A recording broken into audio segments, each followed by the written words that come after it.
So we drove 5 hours north to Cincinnati, Ohio. That's 5 hours north from where we live. And I don't know if you can see the car I'm in. Everything I've spent, you know, in the past, I don't know, 10, 15 years has been some type of investment or something for my kids, family, whatever. I decided I was going to buy myself something, so we drove 5 hours north to Cincinnati, Ohio, just the other side, and I decided I was buying myself something decent to drive every day. So I found the E92. It's a BMW 335, I guess you'd say XI or IX, but either way, it's the twin turbo, 6-speed, all-wheel drive. And if you know anything about the BMW 335i's or the all-wheel drive, that's the XI is the deal on this one. The XI is all-wheel drive, 6-speed coupe, 2-door. It's E92, so it's a 2-door car. So I'm driving it back home. It's got 124,000 and some change on it. I'm gonna daily it for a while. Try to get I sold the 350Z. I got it sold. I went ahead and decided I'm just gonna buy a motor for the G35. And we actually came up here and picked this thing up. Ronnie Edwards, thanks man. Ronnie actually drove me up here. I'm following him now. If you know anything about the 335i's, you know where the plan's at. If you don't, alright, well, the 335i or the XI, the only difference is the all-wheel drive. Alright, it's twin turbo, 6-speed, and it's the 09, so it's the N54 engine. Alright, the N55 is the newer model. That's I guess it would be like, I think late 2010, early 11. And this engine's come out, these engines come out in a 135i, a 335i, and then the XI's with the all-wheel drive. And it comes out in the, I think it's 535. With these cars, you can buy a programmer. It's like the JB4 programmer or whatever. There's like your COB access ports. You can use those. And there's another brand or two that you can actually tune these cars. But so, to my understanding, which I've been reading a lot about this car, and there's a reason I came after, this is considered the modern 2JZ engine. Well, with the N54s, the N55s are a little different, so there'll be two parts to that. The N54s, you can buy the programmer, like your catless downpipes. I think there's an air intake. You can upgrade the intercooler, buy a 7.5 inch or 7 inch upgraded intercooler, and let's see, I think the charge pipe, the catless downpipes, there's a couple of pieces there that you can buy. There's a list. You can actually Google it or whatever. But for around 1,500 bucks, this 300 horse, 300 foot-pound of torque, give or take, I don't remember exactly the numbers, but it's in that range, which would be close to an STI. And obviously this is a straight 6 twin turbo versus a 4-cylinder single turbo, so there's going to be some differences, but at the same time the horsepower torque rating's similar. Alright, so once you buy that $1,500 setup, and you can even buy it in a kit altogether for like 1,500 bucks. I don't think you have to tune it or anything. But as long as you put it on yourself, you're right at $1,500, and it comes with a majority of that stuff, I'm thinking, and if not all of it. It seemed like it didn't come with the downpipes, which, you know, I've not priced everything down to the penny, but the catless downpipes or the high flow cats will be a little different. So that kit will bring this car up to near 500 horse if you go with E85. I think you add a certain percentage of E85 in and set it up on a certain tune. But you can make this thing up to like 500 horse that way. Alright, if you do full bolt-ons and you do a single turbo, E85, and you crank this thing up, this thing's supposed to make like 800 horse without ever opening the motor. Even on the 2Js, you have to pull the head and stud it and, you know, upgrade some stuff on the top end, cams and stuff like that to make these kind of numbers. So I mean, literally $1,500 bucks, you can throw almost 200 horse at this car. And the torque even, I think the torque numbers are even higher than that. So I think it starts out like 100 and some change with the base stuff. And then it just skyrockets from there when you add E85, when you get some of the other components to those kits, and then you go single turbo and you crank it up. There's a couple of companies I think that offer like an intake and a single turbo and some other stuff kit specifically for this engine setup. This engine has flaws. There's like, it has an electric water pump, which is different. So the water pumps, I guess, are notorious for going bad in these. It has two fuel pumps, a high volume and a low volume, or high pressure. Maybe it's high pressure and low pressure. But anyway, those go bad. They're notorious for that. The turbos, the factory turbos, tend to go out. I guess a lot of these are under, you know, when they were under warranty and all that, these things had recalls on them. So if the owner replaced them in that time frame, they actually could have, you know, got it all replaced and remedied that issue. But I'm going to check the mileage versus the recall stuff. I'm probably not so lucky. I will actually get the VINs and call the dealership and try to have them track down all the maintenance done on this car. So if any recall work was done, they should be able to tell me that it was brought in and, you know, the turbos were replaced or, you know, any of that stuff. Ronnie's actually behind me now. But I'm going to try to run the VINs and see if I can figure out if the recalls have been done. If any of the recall work's been done, I may get lucky and not have to replace it. If it hasn't, the word is on some of these cars, once you start cranking the power up, that's when you start seeing the failure on the water pumps and all those different things. Once you start doing that $1,500 upgrade, the coil packs, I think, actually start breaking down and cause a bunch of misfires. So they say to change your coil packs and your spark plugs when you do that. And so once all that gets situated, this truck's gonna run over my butt. Once you get all that straightened out, the coil packs and the plugs, and be prepared to buy the high pressure pumps and the low pressure pumps and all that. And that way, once you get there, it's not going to be something that you can't figure in or count on or expect to happen. Because these things, like I say, are notorious for that, so you might as well plan on that type of thing. There's Ronnie. You'll see Ronnie coming up beside me here. Everybody say, hey, Ronnie.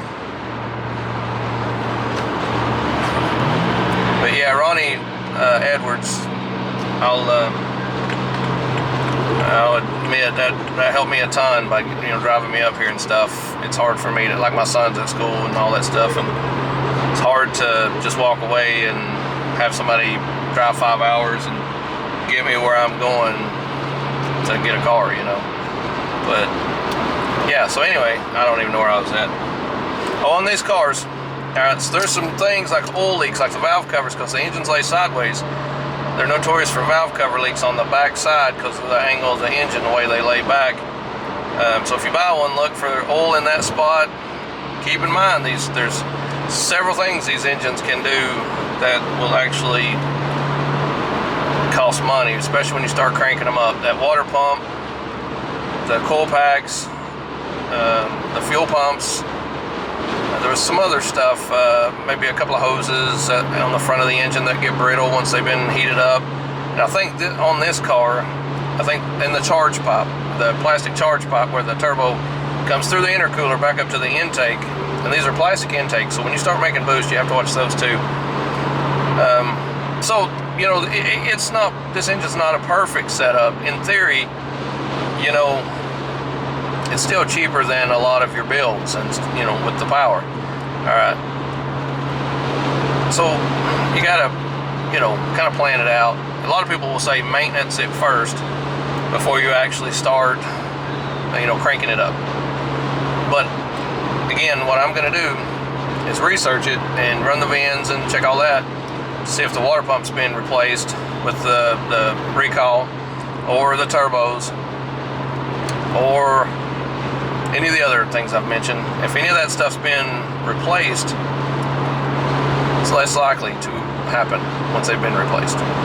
So, because these things, I think like 70 to 100,000 or so is generally when that stuff starts failing.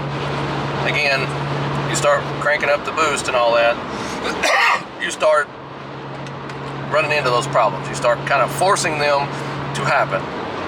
And it seems to be consistent with, you know, cranking up the boost, it causes them to start happening.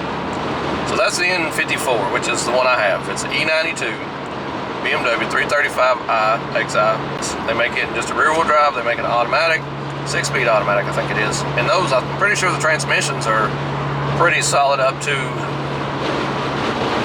500 or so, 600, something like that. These things are pretty solid, man. These, if you want to get a car and you want to crank it up, consider the things I've mentioned prior, the things that fail, consider those things. And, you know, as long as you got that stuff in your mind, and it may be one of those where if you want to grab all the $1,500 stuff and crank it up, take off, and then replace it as it breaks, you might get lucky. You may not have to replace it all at once, you know. So, but at the same time, do you want your water pump to go out when you're making, I think, up to 21 pounds on that setup? It's pretty impressive. This motor's only on 8 pounds, and it's a little quicker than what I expected. I thought it would be one of those situations where it was peppy and that type of thing when you got it. It's actually not bad. It's impressive. It is impressive. I watched a bunch of videos and watched in comparison, you know, to some WRXs and STIs and this and that, and there was a lot of similarities. You know, again, can't be motor for motor because they are different. But I watched some videos and, you know, they didn't look that fast. I wasn't really like, wow, those things are crazy fast, you know. It didn't look that fast, but after I drove it, it's a lot faster than it looks in the videos.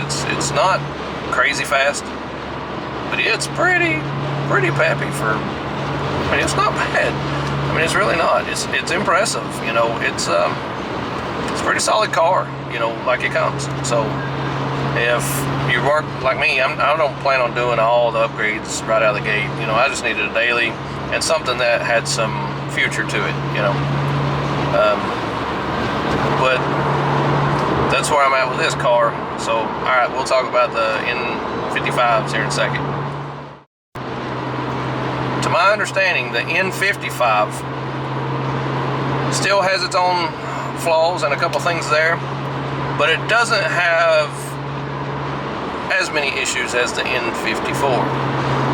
Okay, with the N55, it's not as, at least to say right now, it's not as easily turned up. It's a single turbo motor versus the twin. I think it's still the 3.0, I'm almost certain. But it doesn't respond as well with the inexpensive upgrades like the N54. And I think like the top numbers in the horsepower are actually lower as of now on the N55. So like the 800 that I think that these will make, I think 650 on the N54 is just insane on these cars. I don't know, you know, and that's pretty much the end of the limits on, from what I'm understanding. The all-wheel drive front diffs are bad about failing around the 650 on hard launches.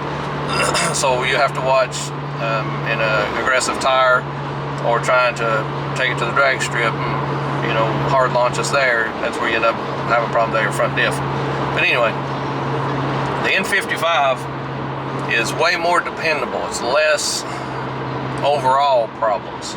So it's more, if you want to make some, you know, some adjustments and crank it up a little bit, it's not as responsive as the N54. It is. You're gonna, you know, definitely tell, like anything. You turn it up, it's gonna get turned up. You know, you're gonna know. But at the same time, it's not going to have as many complications down the road as what the N54 is. So if you want more reliability and you're not wanting just crazy power numbers down the road, the N55 right now, and I think eventually they're going to get to where they can make more power with those and figure those out a little more. But I think ultimately in the long game it will actually start being more tuned and more accessible to get better software and tuning software to make it turn up a lot more.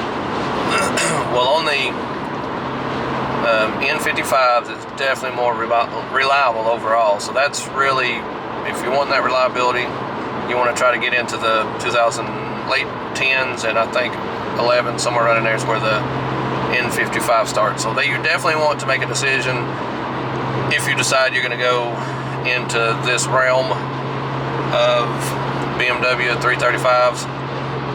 I think, like, again, the 135 has it. I think it's the same with the later models. Yes, the 135i, the 335s, and the 535s all have the N54s and the N55s in them, I'm pretty certain. So, but yeah, here we are, driving the BMW E92 Coupe, and there's a rock hitting my windshield. So we're cruising in from Ohio, and this is my latest investment. Now we're in the BMW game. Stay tuned for more BMW stuff coming up. I'm gonna say that I'm not gonna start cranking it up. I might. I just may. I may just put maybe your catless downpipes or something on it first, and then the air intakes and some other stuff, a little here and there. Blow off valve. Let's make a little noise type thing. And one thing I did notice, these things are really, seems like it's more aggressive than what the suspension likes. So the motor is so overpowering that the suspension's almost like it's not equipped for the torque and the way it kind of sponginess, the way it feels. That's the main thing I've noticed. It's the drivability. It's like the motor and the stability of the cars on two different pages of what they should be doing. They're not as in sync as what you feel like they should be. This car will lay you back in the seat, but also the sponginess of the suspension's kind of awkward feeling, and the shift points are kind of awkward feeling. And I don't know if that's due to the 6-speed or if that's the nature of a BMW. The gearbox feels great. The shift points, everything feels great in the actual shifter. So, but yeah, here we come with the BMW now. I would do a couple of highway pulls on the E92. I don't know if you can really tell from this angle. I may get my GoPro and get it set up and that type of stuff to kind of get you more of an understanding of how torquey and this thing feels. I mean, I'm cruising it.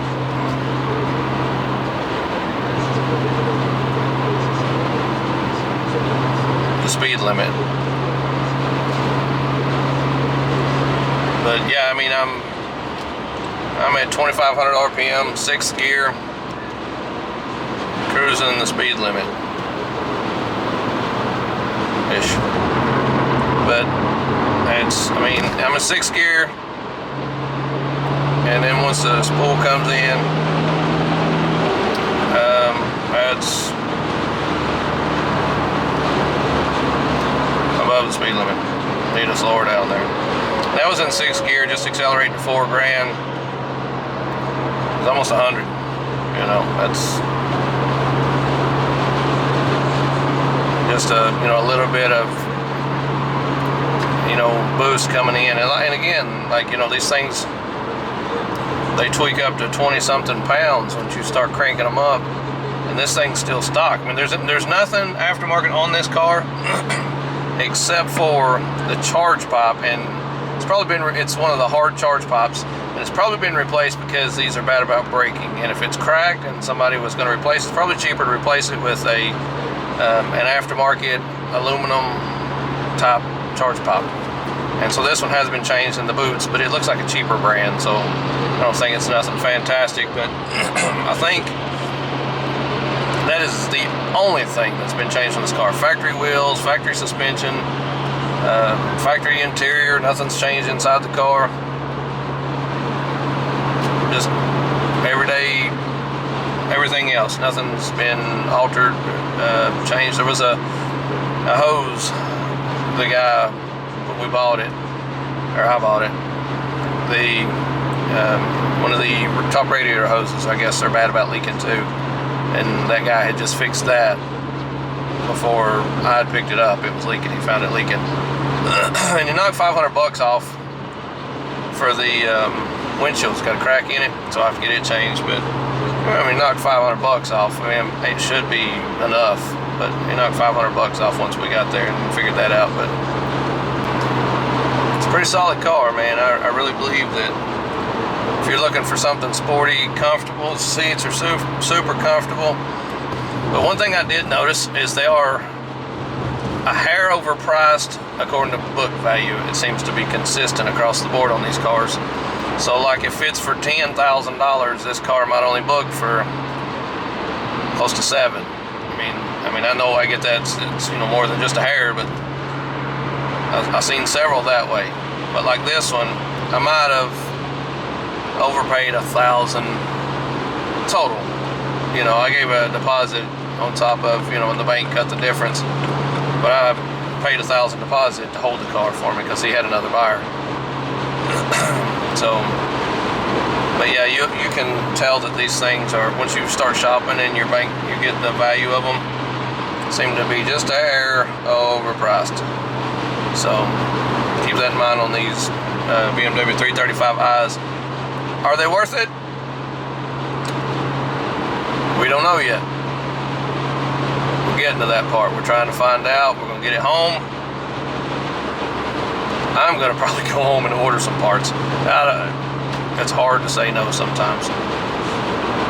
But I still need a motor for the G35. So,